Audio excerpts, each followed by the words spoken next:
Radhe Radhe everyone. आज की video में मैं आपको नवरात्रि की व्रत कथा सुनाऊंगी। तो चलिए नवरात्रि व्रत कथा शुरू करते हैं। बृहस्पति जी बोले, हे ब्राह्मण, आप अत्यंत बुद्धिमान, सर्वशास्त्र और चारों वेदों के जानने वाले श्रेष्ठ हैं। प्रभु कृपा से मेरा वचन सुनो। चैत्र, अश्विन, माघ और आषाढ़ के शुक्ल पक्ष में नवरात्रि का व्रत और उत्सव क्यों मनाया जाता है? हे भगवान, इस व्रत का क्या फल है, किस प्रकार करना उचित है और पहले इस व्रत को किसने किया, सो विस्तार पूर्वक कहो। बृहस्पति जी के ऐसे वचन सुनकर ब्रह्मा जी बोले, हे बृहस्पति, जो मनुष्य मनोरथ पूर्ण करने वाली दुर्गा, महादेव, सूर्य और नारायण का ध्यान करते हैं वे मनुष्य धन्य हैं। यह नवरात्र व्रत संपूर्ण मनोकामनाओं को पूर्ण करने वाला है। इसके करने से पुत्र चाहने वाले को पुत्र, धन चाहने वाले को धन, विद्या चाहने वाले को विद्या और सुख चाहने वाले को सुख मिल सकता है। इस व्रत के करने से रोगी के रोग दूर हो जाते हैं और कारागार में बंद हुआ मनुष्य बंधन से मुक्त हो जाता है। मनुष्य की सारी आपत्तियां दूर हो जाती हैं और घर में संपत्ति का आवास होता है। वंध्या और काक वंध्या को भी इस व्रत के करने से पुत्र की प्राप्ति होती है। समस्त पापों को दूर करने वाले इस व्रत के करने से ऐसा कौन सा मनोरथ है जो सिद्ध नहीं हो सकता? जो प्राणी इस दुर्लभ मनुष्य शरीर में आकर भी नवरात्रि का व्रत नहीं करता, वह माता पिता से हीन हो जाता है और संसार में अनेक दुखों को भोगता है। यदि इस व्रत को करने वाला मनुष्य सारे दिन उपवास ना कर सके तो एक समय भोजन करे और उस दिन बंधु बांधवों सहित नवरात्र व्रत की कथा सुने।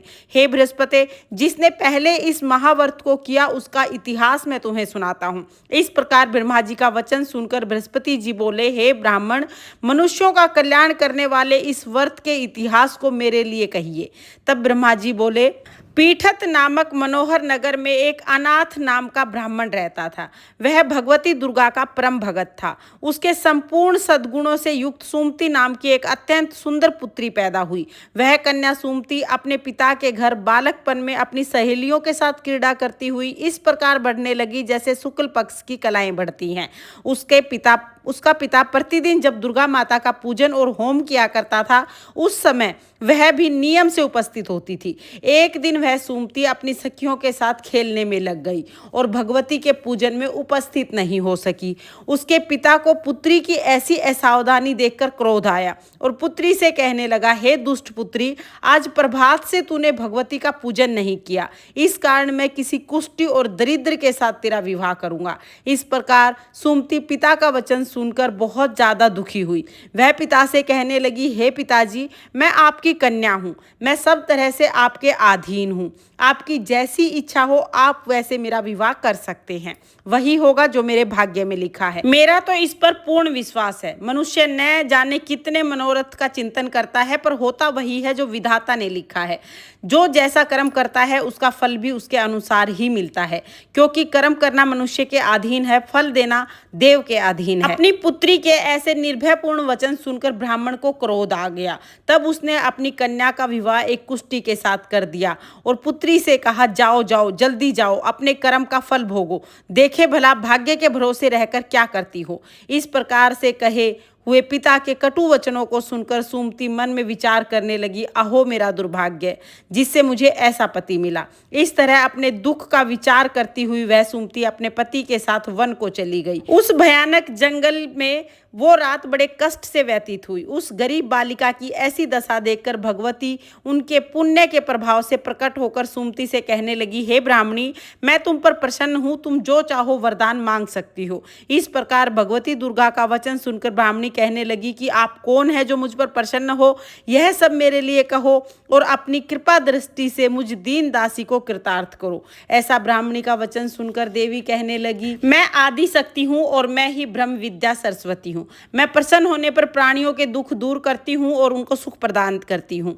हे ब्राह्मणी, मैं तुझ पर तेरे पूर्व जन्म के पुण्य के प्रताप से प्रसन्न हूँ। मैं तुम्हारे पूर्व जन्म का वृत्तांत सुनाती हूँ, सुनो।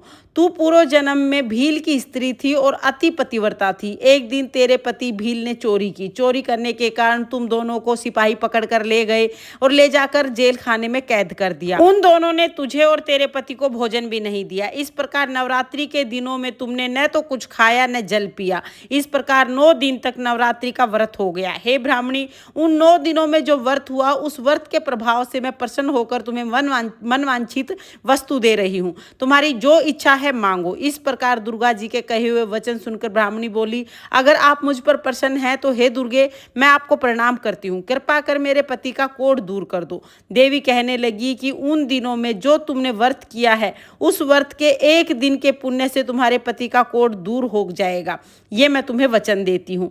मेरे प्रभाव से तेरा पति कोढ़ से रहित और स्वस्थ शरीर वाला हो जाएगा। सुमति ने देवी के कहे अनुसार नवरात्रों के एक दिन का पुण्य अपने पति को दे दिया तो उसके पति का पूरा शरीर कुष्ठ रहित होकर कांतिमय होकर चमकने लगा। वह ब्राह्मणी पति की मनोहर देह देखकर देवी को अति पराक्रम वाली समझकर स्तुति करने लगी। हे दुर्गे, आप दुर्गति को दूर करने वाली, तीनों जगत का संताप हरने वाली, प्रसन्न होने पर मनवांछित फल देने वाली, दुष्ट मनुष्यों का नाश करने वाली हो। तुम ही सारे जगत की माता पिता हो। हे अम्बे, मुझ अपराध रहित अबला को मेरे पिता ने कुष्ठी मनुष्य के साथ विवाह कर मुझे घर से निकाल दिया।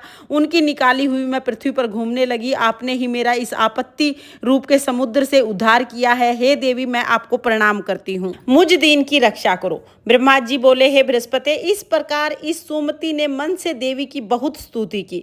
उससे की हुई स्तुति सुनकर देवी को बहुत संतोष हुआ और ब्राह्मणी से कहने लगी, हे ब्राह्मणी, तेरे उद्लक नाम का बुद्धिमान, धनवान, कीर्तिमान और जितेंद्रिय पुत्र अति शीघ्र होगा। ऐसे कहकर देवी उस ब्राह्मणी से फिर कहने लगी, हे ब्राह्मणी, और जो कुछ तेरी इच्छा है वही मनवांछित वस्तु मांग सकती है। ऐसा भगवती माँ का वचन सुनकर सुमति ने कहा, हे दुर्गे, अगर आप मुझ पर प्रसन्न है तो कृपा करके मुझे नवरात्र व्रत की विधि बतलाइए। हे दयावती, आप जिस विधि से नवरात्र व्रत करने से आप प्रसन्न होती हैं, उस विधि को और उसके फल को मेरे सामने विस्तार पूर्वक वर्णन कीजिए। इस प्रकार ब्राह्मणी के कहे हुए वचन सुनकर दुर्गा जी कहने लगी, हे ब्राह्मणी, मैं तुम्हारे लिए संपूर्ण पापों को दूर करने वाले नवरात्रि व्रत की विधि बतलाती हूँ, जिसको सुनने से ही पापों का नाश हो जाता है। अश्विन मास के शुक्ल पक्ष की प्रतिपदा से लेकर 9 तक विधि पूर्वक व्रत करें। यदि दिन भर व्रत ना कर सकें तो एक समय भोजन करें। पढ़े लिखे ब्राह्मणों से पूछकर घट स्थापना करें और वाटिका बनाकर उसको प्रतिदिन जल से सींचें। महाकाली, महालक्ष्मी, महासरस्वती, इनकी मूर्तियां बनाकर नित्य उनका विधि से पूजन करें। पुष्पों से विधि पूर्वक अर्घ दें। बिजोरे के फूल से अर्घ देने से रूप की प्राप्ति होती है। जायफल से कीर्ति, दाख से कार्य की सिद्धि, आंवले से सुख और केले से आभूषण की प्राप्ति होती है। इस प्रकार फलों से अर्घ देकर यथाविधि हवन करें। खांड, घी, गेहूं, शहद, जौ, तिल, बिल्वपत्र, नारियल, दाख और कदम्ब, इनसे हवन करें। गेहूं के होम करने से लक्ष्मी की प्राप्ति होती है। खीर और चंपा के पुष्पों से धन की प्राप्ति होती है। पत्तों से तेज की और सुख की प्राप्ति होती है। आंवले से कीर्ति की और केले से पुत्र की प्राप्ति होती है। कमल से राज सम्मान और दाखों से सुख और संपत्ति की प्राप्ति होती है। खांड, घी, नारियल, शहद और तिल, इनसे तथा फलों से होम करने से मनवांछित वस्तु की प्राप्ति होती है। व्रत करने वाला मनुष्य विधि विधान से होम कर आचार्य को अत्यंत नम्रता से प्रणाम करे और यज्ञ के सिद्ध होने के लिए दक्षिणा दे। इन 9 दिनों में जो कुछ दान दिया जाता है उसका करोड़ों गुना फल मिलता है। हे ब्राह्मणी, इस संपूर्ण कामनाओं को पूर्ण करने वाले उत्तम व्रत को तीर्थ, मंदिर या घर कहीं पर भी विधि पूर्वक कर सकते हैं। ब्रह्मा जी बोले कि हे बृहस्पति, इस प्रकार ब्राह्मणी को व्रत की विधि और फल बताकर देवी अंतर्ध्यान हो गई। जो मनुष्य या स्त्री इस व्रत को भक्ति पूर्वक करता है वह इस लोक में सुख पाकर अंत में दुर्लभ मोक्ष को प्राप्त होता है। हे बृहस्पति, यह दुर्लभ व्रत का महात्म्य मैंने तुम्हारे लिए बतलाया। हे बृहस्पति, तुमने सब प्राणियों के हित करने वाले इस अलौकिक व्रत को पूछा, इसलिए तुम धन्य हो। यह भगवती शक्ति संपूर्ण लोकों का पालन करने वाली है। इस महादेवी के अनंत प्रभाव को कौन जान सकता है। हे माँ दुर्गे, जैसे आपने ब्राह्मणी के सारे दुख हर लिए, वैसे ही इस कहानी को कहते सुनते हुकारा भरते सबके सब दुख हरना और सबको सुख संपत्ति देना। ये थी नवरात्रि की व्रत कथा। नवरात्रि के 9 दिन व्रत करते हैं, तब ये व्रत कथा डेली सुननी होती है। आपको नवरात्रि की ये व्रत कथा कैसी लगी कमेंट करके जरूर बताना और चैनल को सब्सक्राइब करके जाना। जय माता दी।